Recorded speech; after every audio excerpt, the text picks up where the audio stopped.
Witam Was wszystkich serdecznie. Troszeczkę wieje, więc schowam się może za murek. Więc tak, z tej strony Dawid Owbusz. Jeszcze raz Was witam na naszym kanale na YouTubie, gdzie dzielimy się z Wami informacjami oraz doświadczeniem samych praktyków z dziedziny inwestowania na brytyjskim rynku nieruchomości, ale nie tylko. Mamy też live z inwestowania na rynku norweskim oraz coraz częściej pokazujemy naszych przedsiębiorców, nasz biznes, który sobie radzi na wyspach i nie tylko. Więc jeżeli interesują Cię takie tematy związane z praktyką i przede wszystkim how to do it, a nie you can do it, gdzie możesz posłuchać i obejrzeć, jak to robią praktycy, to na naszym kanale znajdziesz już ponad 100 odcinków z tych dziedzin. Więc teraz obecnie znajdujemy się w okolicach, tutaj to jest hrabstwo Nottinghamshire.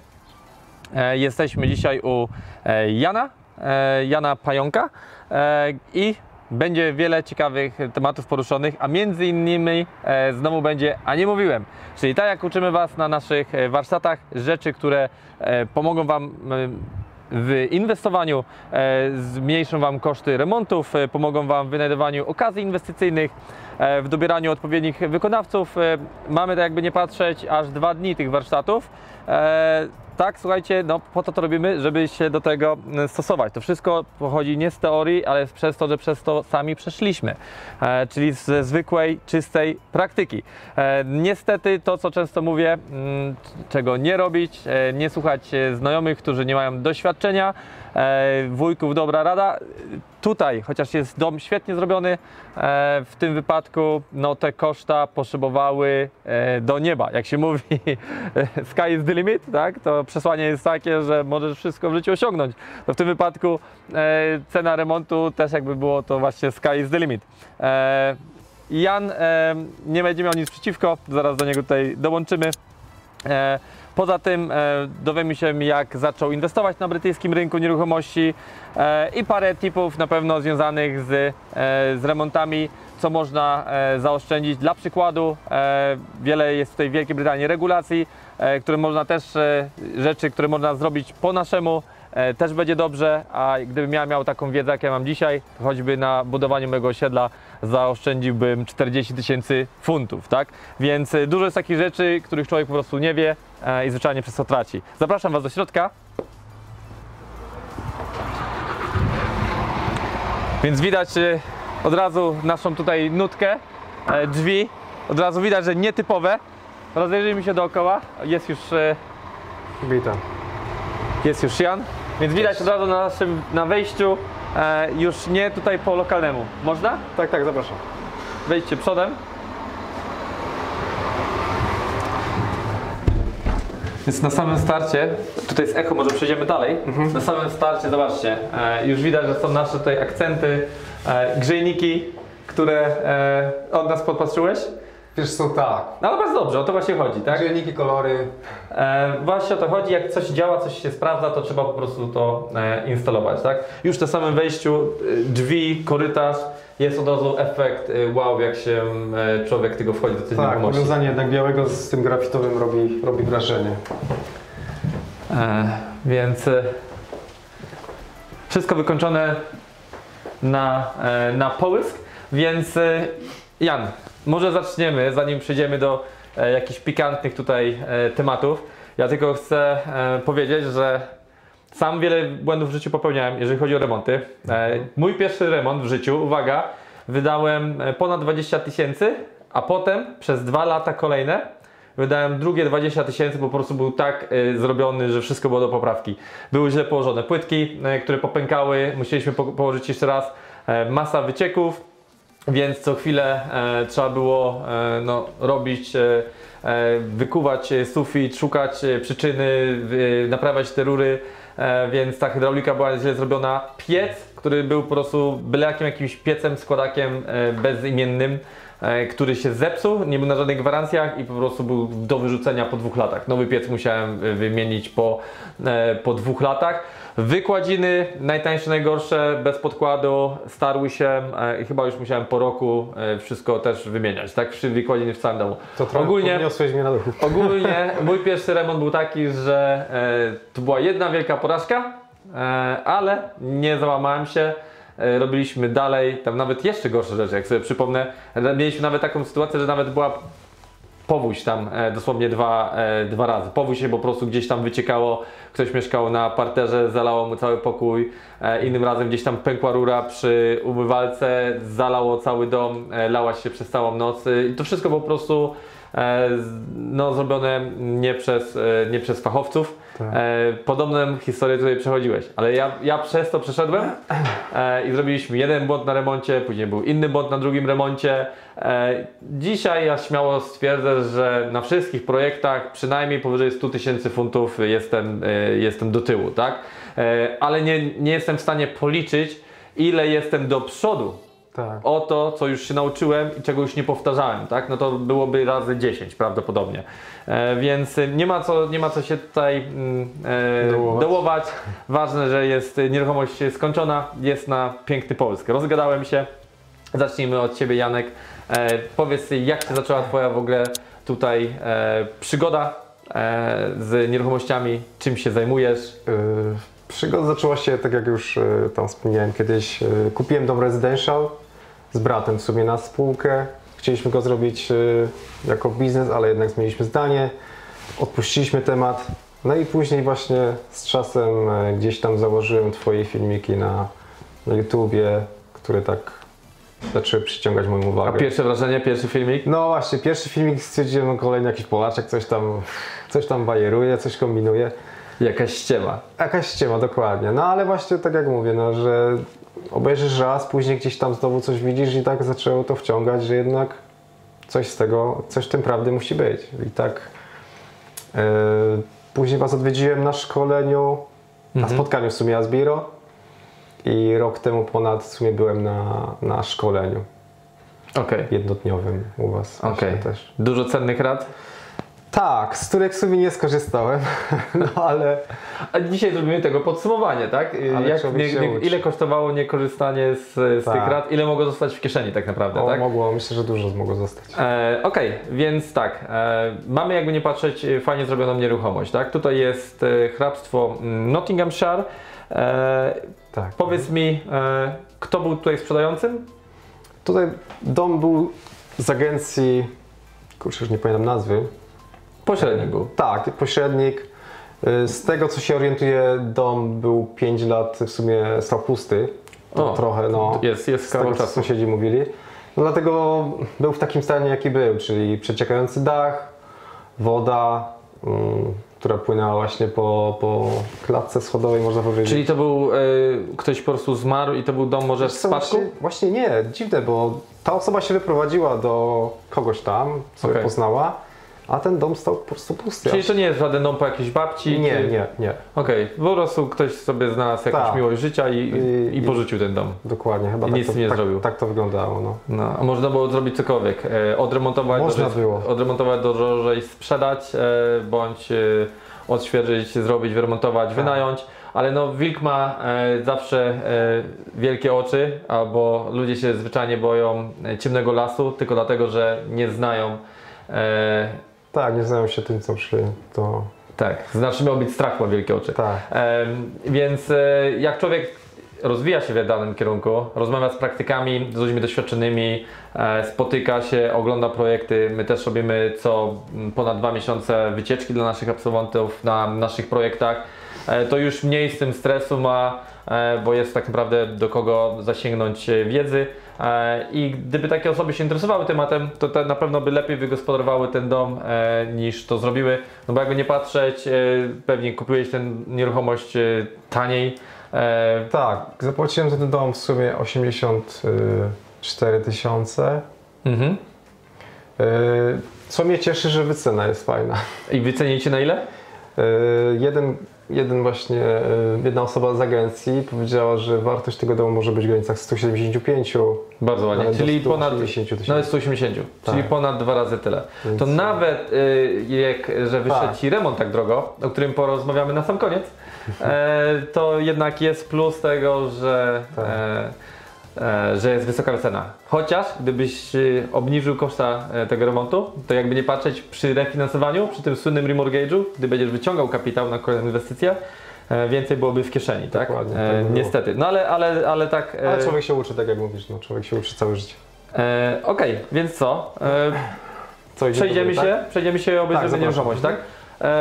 Kuchnia, jak już jesteśmy, bardzo dobry, słuchajcie, tip, jeżeli wynajmujemy na pokoje, bo ta nieruchomość to jest 4 bed, HMO bez licencji. Tak, 4 bed z łazienkami bez licencji. Czyli nie wymaga po prostu licencji, są nieco inne też regulacje i nie trzeba tutaj szarpać się z kansilem. I to jest też uważam dosyć dobre na początek dla kogoś, kto zobaczy, czy to w ogóle jest dla niego biznes, bo też jest bardzo ważne dobieranie tych klientów.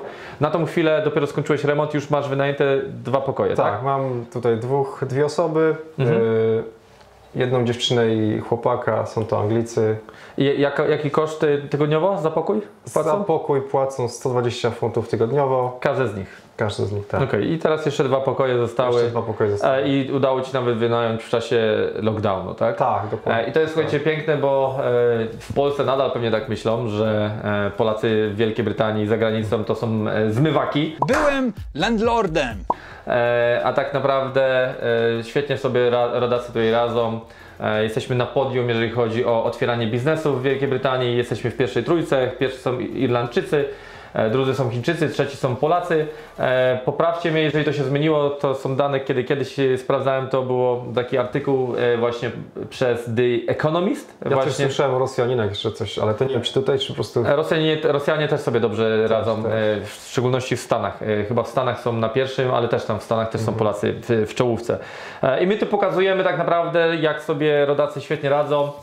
Ja, słuchajcie, non-profit jeszcze robię nagrania polskich biznesów, od razu tutaj zareklamuję. Jeżeli jesteś przedsiębiorcą, zatrudniasz powyżej 10 osób i działasz na rynku przynajmniej przez 2 lata, prowadzisz uczciwy, solidny biznes, to zapraszam do kontaktu na e-mail kontakt@doluszproperty.com.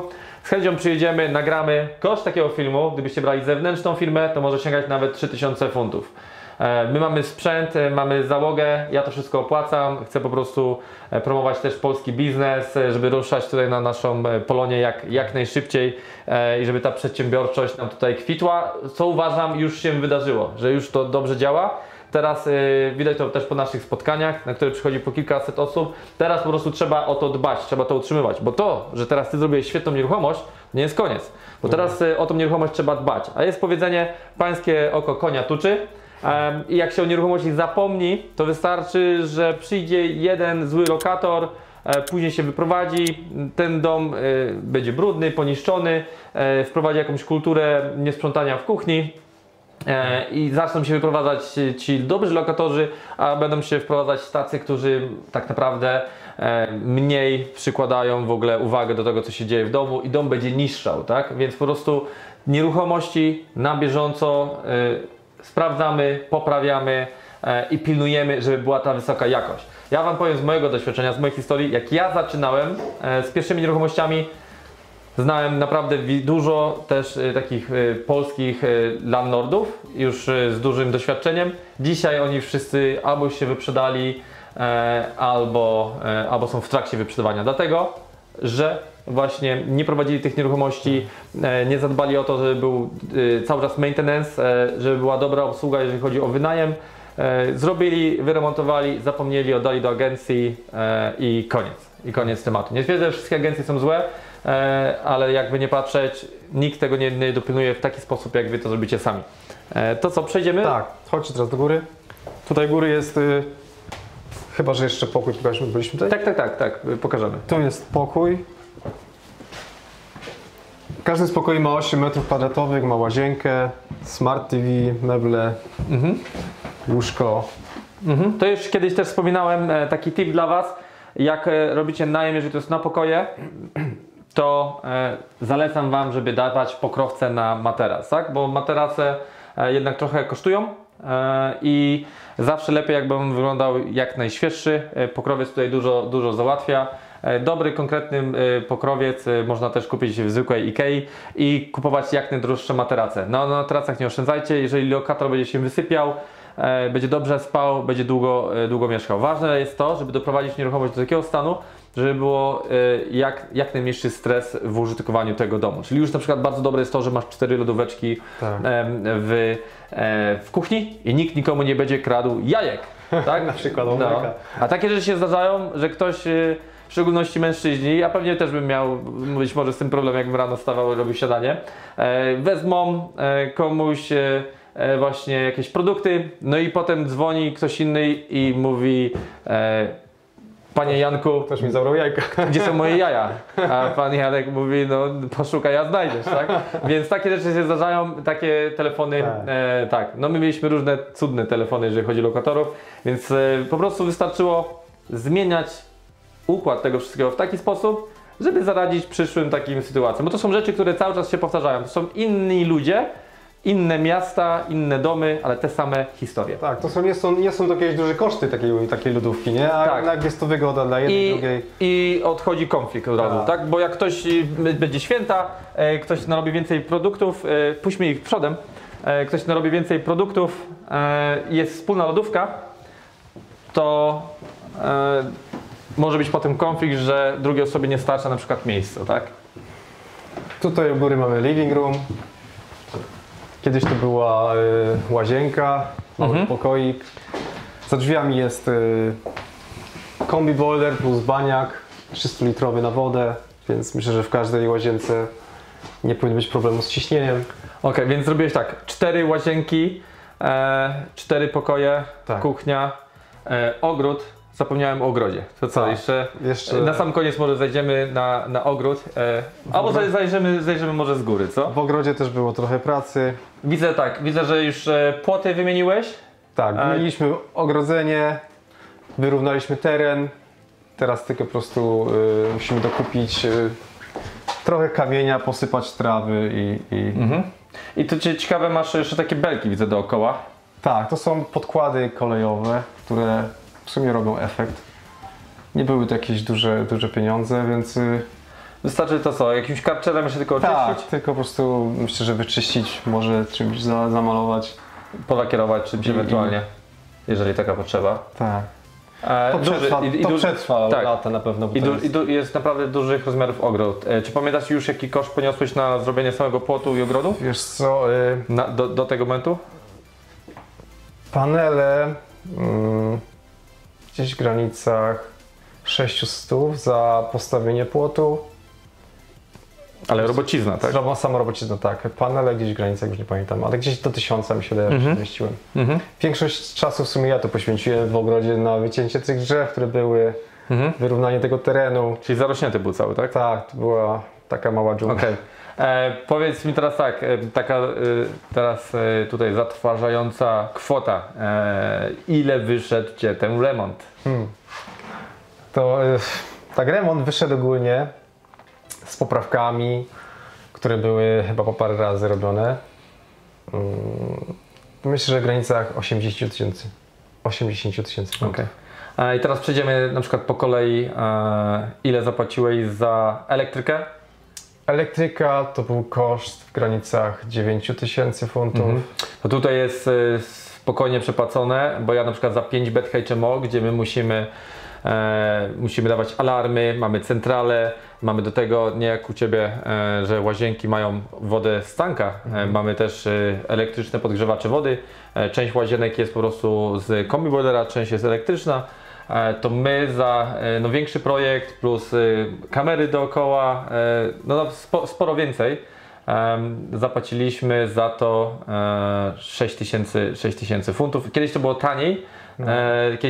Kiedyś takie rzeczy kosztowały 5-4,5 tysiąca, ale niestety mamy COVID, mamy inflację i te ceny niestety rosną. Tak? Nie mówię o tym, żeby się chwalić, tylko mówię o tym dlatego, żebyśmy nie popełniali błędy. A jakie błędy Ty popełniłeś, o jakich ja mówiłem, żeby nie robić? No, zaczynając od tego, że wziąłem znajomych, to jeszcze płaciłem na godzinę, więc nie polecam. A było na warsztatach? Było na warsztatach. Dobrze, Dawid powtarzał po parę razy. dobrze. A ja popełniłem, myślę, że Nie wiem, choć się domyślam. I mówiłem, że jak weźmiesz znajomego, weźmiesz godziny, Tak. to na pewno na tym popłyniesz, tak? I popłynął. powtarzałem to po parę razy, jak zrobicie to zrobicie to na swój koszt, tak? I można powiedzieć, że tak podsumowując, to wydaje mi się, że od kilku do kilkunastu tysięcy można to je było spokojnie na tym remoncie Można było. zaoszczędzić, tak? Można Nawet być może więcej niż ta kwota, no ale no sam powiedz historię na przykład z plastrowaniem, jak to wygląda sytuacja. No z plastrowaniem to myślę, że sam bym to zrobił lepiej, ale wracając do plastrowania, no raczej chłopaki nie mieli doświadczenia, bo po samym nakładaniu już gładzi na, nie wiem jak to się nazywa, nie pamiętam, no nie było to takiego po prostu takiej wprawy jak powinna być, więc... Mówisz o multifinishu. Tak, mówię o multifinishu. No jednak no, te ściany miały Dużo do życzenia. Tak, dużo. I to trzeba by poprawiać po parę razy. A ilość pracy zrobiona za pieniądze, jakie wydałeś? No, nie wiem do czego to porównać w sumie, ale mój tydzień, który tutaj spędziłem z chłopakami, no to te pieniążki, które wydałem wtedy, czyli tam wyszło 140 godzin, to powinno być zrobione 3 pokoje za te pieniążki i to być to gotowe, ja powinien być zadowolony z tego. A nie, że ja... Słuchajcie, my mówimy to po to nie, żeby was odstraszać, żebyście nigdy czegoś takiego nie robili. Jakby nie patrzeć, też jest wszystko zrobione na połysk, tak? Drzwi, grzejniki, okna, dach z tego co wiem, co zrobiłeś, tak? Na dachu to przepłaciłeś, już nie będziemy mówić kwotami, zaledwie tylko parę tysięcy, ale to parę tysięcy na kuchni przepłaciłeś przynajmniej tak z 1500. Też mówimy, słuchajcie, podajemy wam, gdzie macie się rejestrować, gdzie macie być członkami. Na samej kuchni mogłeś, gdybyś skorzystał z tych rzeczy, z tych organizacji, to byś zaoszczędził minimum 1500 funtów. I to tak się po prostu uzbiera. Tam 1500, tam 3, tam 4 i się uzbiera gigantyczna kwota. Ja już nawet nie chcę, słuchajcie, na YouTubie rzucać tymi wszystkimi cenami, bo potem ludzie się odzywają w komentarzach, którzy mieli podobną historię, też bardzo przepłacili i jest straszna burza. Prywatnie mogę opowiadać, ze sceny mogę opowiadać, na warsztatach opowiadać, na YouTubie już odeszła mi ochota przejdziemy dalej, dzielić się z tym, bo tak jak wspomniałem, nie chce mi się potem tych komentarzy czytać, a jednym z najbardziej burzliwych komentarzy to jest dach, którego już naprawdę tyle co razy poruszę koszta dachu, to tyle razy jest burza, nawet ludzie to udostępniają. Nawet nie pomaga to, że pokazuje, że mamy nowy dach, nowe krokwie, są normalne dachówki, jak mówię teraz o nowym budownictwie i zapłaciliśmy taką kwotę, jeszcze pokażę fakturę do kamery, tak? I dalej jest. Więc koniec. Nie będę już o tym mówić, jak to jest taki temat burza. Ci co chcą, przyjdą, zapytają, się dowiedzą. Ci co nie chcą, niech robią burzę na YouTubie. Więc tak, są te niespodzianki, no trzeba się z tym liczyć. Nie ma co się dołować, nie ma co wpadać w jakąś depresję. Ja jeszcze raz podkreślę, ja naprawdę też straciłem bardzo dużo na remontach i człowiek się musi z tym liczyć. Błędy są popełniane, były i będą. Dalej człowiek tak naprawdę, ten co nie popełnia błędów, to nic nie robi, więc no, to jest nieuniknione. Ważne, żeby się na nich po prostu uczyć. I przy kolejnych projektach nie robić po prostu tego samego, bo wtedy to już jest rzeczywiście głupie. Jeżeli robimy dokładnie to samo, to już wtedy jest głupie. I przyznam wam, że ja sam robię czasami głupie rzeczy, bo mamy na przykład u mnie w biurze są procedury, procesy i czasem ktoś bardzo rzadko, już teraz już w ogóle, ale czasem na przykład jak ktoś się wprowadza, tam próbuje nas naciągnąć i na przykład ktoś z biura przy zarządzaniu wprowadzi takiego lokatora i zaraz się potem okazuje, że trzeba mu dawać szybko wypowiedzenie i szybko musi się wynosić, tak? Więc mamy te procedury, procesy i na przykład no, często jest tak, jak mamy na przykład nowego zatrudnionego człowieka, że on musi sam przez to przejść, nawet jak ma napisane, co konkretnie ma nie robić, tak? Więc człowiek dopiero jak przeżyje to i przeżyje ten stres z tym związany, wtedy to mocno się w głowie zapisze, żeby tego już drugi raz nie robić. Więc tak, podsumowując, mamy koszt remontu dosyć duży, naprawdę duży, ale no, tak jak mówię, dom jest zrobiony na bardzo wysoki standard. Pozmieniałeś tutaj ekipy, bo wiem, że nie byli cały czas ci sami, tylko że pozmieniałeś. Doświadczenie na całe życie Ci zostanie. O, To jest na pewno. To jest kolejna rzecz. Kolejna świetna, która naprawdę pociesza tę sytuację, to to, że Ci kupiłeś dom za 80 000, a wyceniają Ci go na 175, tak? Więc Tak, tak.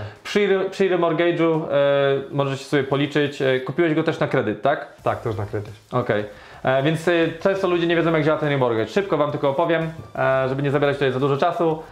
Najpierw trzeba spłacić tak, wyliczyć ile mamy do dania w pierwszym banku i mamy nową cenę, to jest 170, tam załóżmy czy 180 tysięcy, 75% LTV, loan to value, bierzemy z tej nowej kwoty i zanim ją dostaniemy, trzeba część tego oddać na spłatę pożyczki, tak, bo Ty kupiłeś za 80, ale pożyczki było mniej, tak, bo dałeś pewnie też Tak, wkład tak. 25%, tak? 25% wkładu. Więc trzeba spłacić tą pożyczkę i zostaje nam ten kapitał. Więc cała bajka tutaj na tym polega, żeby kupować domy na tyle tanio i podnosić je do takiego standardu, gdzie będziemy mogli tego kapitału jak najwięcej wyciągnąć i zainwestować w kolejną nieruchomość. Bo mimo to, że wyciągniesz ten kapitał, to ile będziesz, jak już wynajmiesz te 2 pokoje dodatkowe, ile będziesz na czysto tu zarabiał?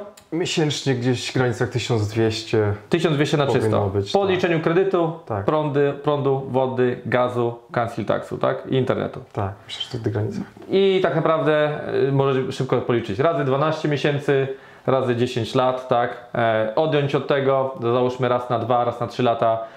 Odmalowanie to nie są jakieś wielkie koszta. Nie są. Jak jest coś zrobione solidnie, te płytki tutaj będą stać, trzymać się, ściany będą, podłoga będzie, to wszystko będzie już tutaj nienaruszalne, tak? I będzie na siebie zwyczajnie pracowało, tak? Więc są tak naprawdę też bardzo duże plusy.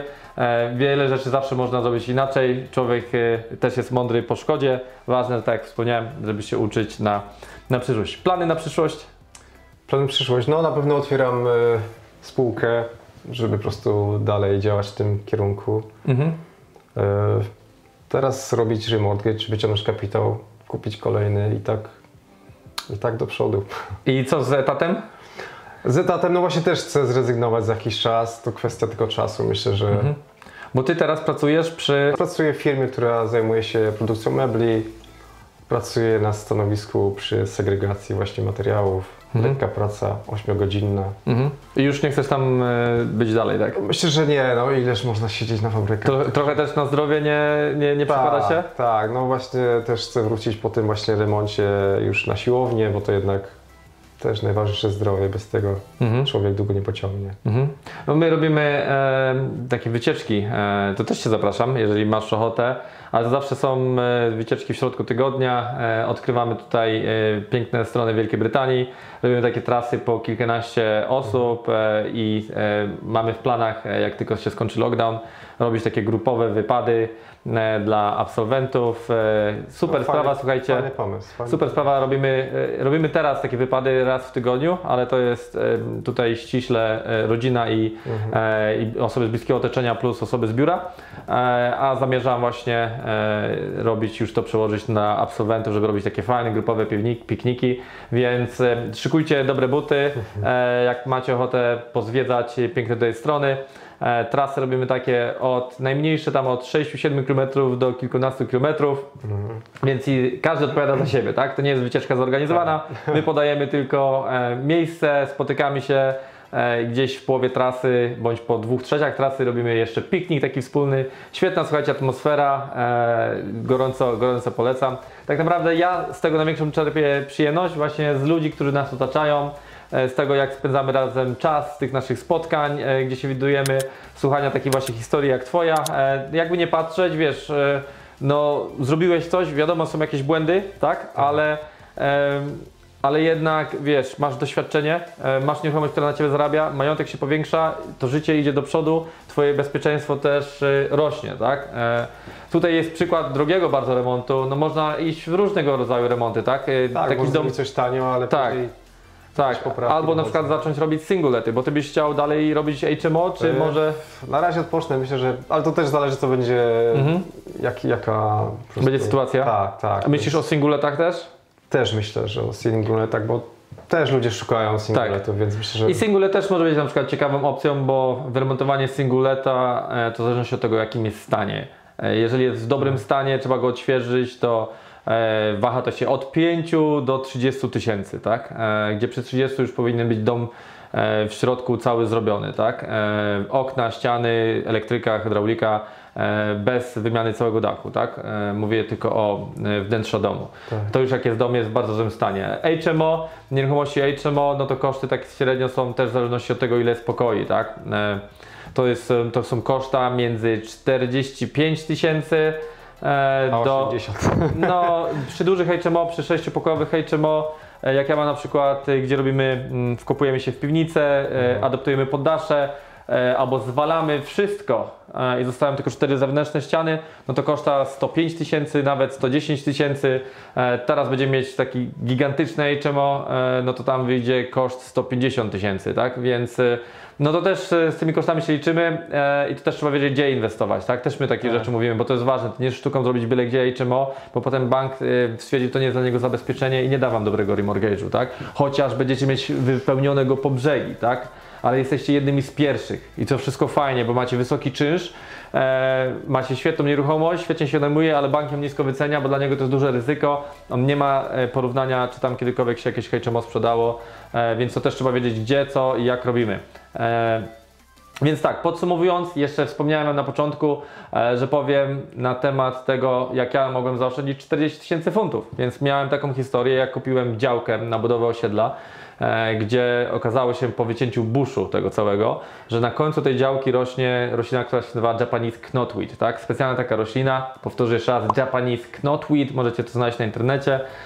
Banki, jeżeli to jest w odległości 7 metrów, nie udzielają kredytu na domy, więc my musieliśmy to usunąć, a że już był tam cancel, byli tam geodeci, no to gdzieś to zostało potem naniesione na plany i z tego powodu musieliśmy wziąć firmę, która to usunęła za 40 tysięcy funtów, tak?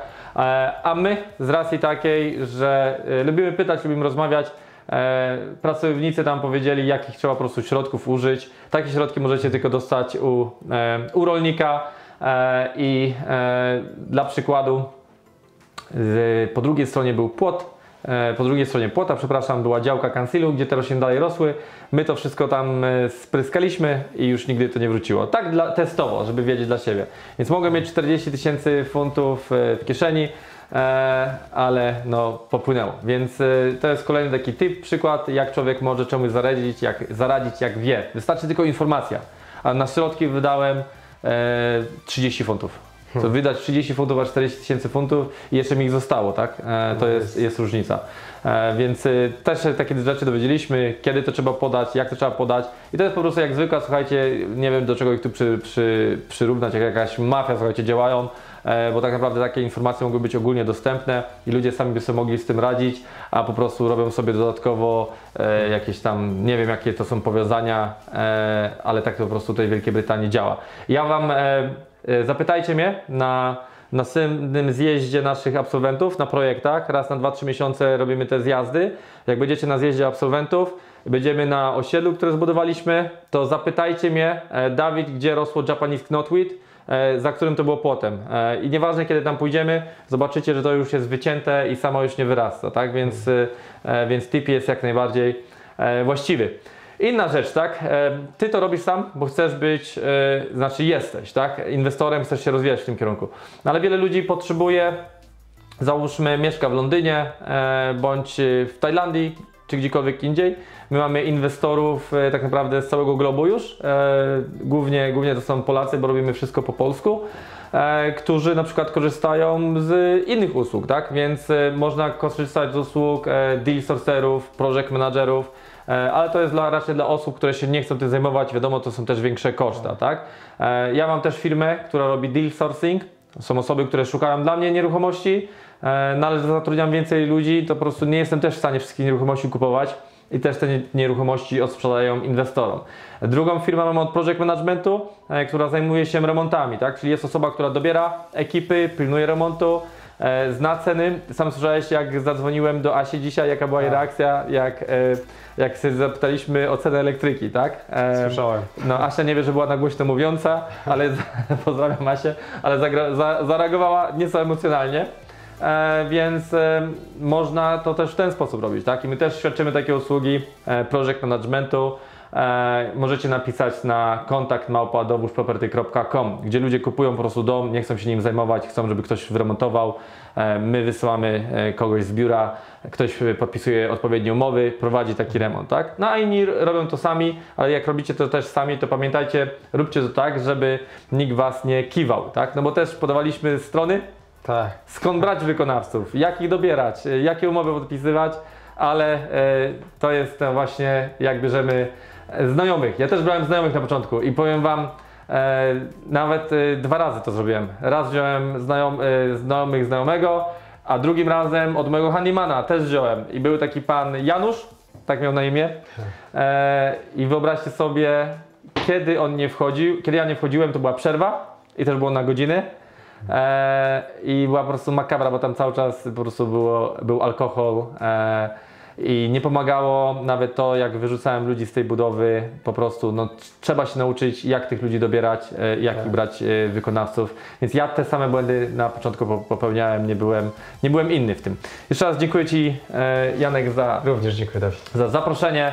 Jeżeli Wam się podoba to, co robimy, zapraszam Was na naszą stronę www.dowózproperty.com. Jeżeli chcielibyście korzystać tutaj z jakichkolwiek usług, jakie jeszcze świadczymy, to tak jak wspomniałem wcześniej, kontakt@dowózproperty.com. I zapraszam Was do lajkowania, subskrybowania i udostępniania, bo jednak to jest, słuchajcie, wielki wyczyn dla ludzi, którzy chcą tu wystąpić, bo jednak trzeba mieć ogromną odwagę. Nie wiem, czy wiecie, ale człowiek najbardziej się boi w życiu nie śmierci, a wystąpień publicznych. Więc możecie sobie wyobrazić, jaką odwagą ludzie się kierują, którzy występują właśnie na takich odcinkach. Tak więc zapraszam również do występowania. Życzę Wam samych sukcesów. Pozdrawiam Was. Cześć! Cześć.